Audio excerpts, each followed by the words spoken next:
Virat Kohli 76 runs और पूरी team India 131 runs पर ऑल आउट हुई।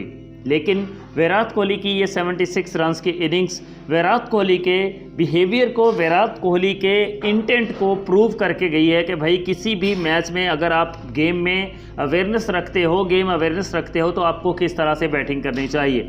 लेकिन जिस तरह से पिछली इनिंग्स में केएल राहुल का साथ दिया था लास्ट वाले बल्लेबाजों ने, नंबर 7 के बैट्समैन ने, नंबर 8 के ने, नंबर 9 के ने, नंबर 10 के बल्लेबाज ने, जिस तरह से उन्होंने केएल राहुल का साथ दिया था और टीम इंडिया 245 रन्स बनाने में कामयाब हो गई थी, तो क्या अगर इस इनिंग्स में विराट कोहली का साथ वही टेल एंडर्स दे जाते तो क्या आज टीम इंडिया इस तरह से एक इनिंग्स और 32 रन्स के बहुत बड़े मार्जिन से नहीं हारती। टीम इंडिया इस वक्त कम से कम या बैटिंग कर रही होती या बैटिंग नहीं भी कर रही होती तो भी इस वक्त कम से कम साउथ अफ्रीका को जो है वो चेज करने के लिए दूसरी इनिंग्स में कम से कम कुछ ना कुछ खेलना पड़ता और एक इनिंग्स की डिफीट जो है वो साथ में नहीं लिखी जाती।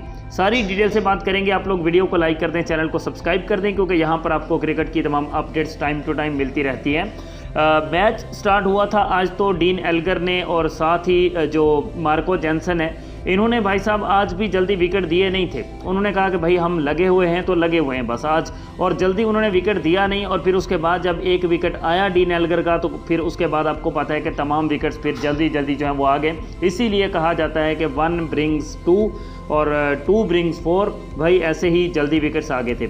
लेकिन 408 रन्स जो थे ये बहुत बड़ा स्कोर था, बिकॉज एक इनिंग्स और 32 रन्स की जो डिफीट है तो इसका मतलब यह है कि टोटल 163 रन्स जो हैं वो आगे था साउथ अफ्रीका, और 163 रन्स बहुत बड़े रन्स होते हैं। लेकिन इतने बड़े भी नहीं होते, बिकॉज आप देख लें कि डीन एल्गर ने अकेले ने 185 किए और पूरी टीम इंडिया को 163 करने थे, मतलब कि एक इनिंग्स की डिफीट से बचने के लिए, बट नहीं कर पाए।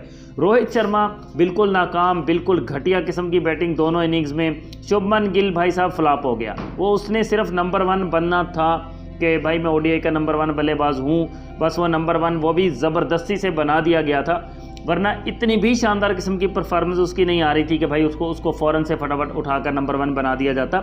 लेकिन कोई मसला नहीं, अपनी फिर से औकात में वापस उसको आईसीसी ने भेज दिया है और वो फिर से नंबर 2 ही है ओडीआईज़ में।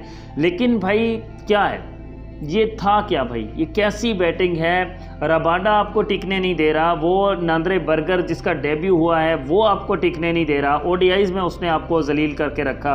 टेस्ट क्रिकेट में वो आया है तो यहाँ पर भी किसी को सुख का सांस नहीं लेने दे रहा। दोनों इनिंग्स में केएल राहुल को उसी बंदे ने आउट किया। पिछले मैच में, पिछली इनिंग्स में क्लीन बोल्ड कर दिया था, इस इनिंग्स में उसने भाई साहब कैच थमा दिया। और फिर केएल राहुल का विकेट आया है तो साथ में अश्विन ने कहा कि भाई तू चलते में आया, और पीछे उसने भी कहा कि ठीक है मैं आ रहा हूँ, और ये हालात हैं। लेकिन विराट कोहली दोनों इनिंग्स में काफ़ी बढ़िया उसने क्रिकेट खेली है। पिछली इनिंग्स में 42 आई थिंक उसने किए थे या 38 किए थे जहाँ तक मुझे याद पड़ता है, और इस इनिंग्स में 76, मतलब जो 38 थे पिछली इनिंग्स में तो उसको ऑलमोस्ट डबल किया है, 76 इसमें बनाए हैं।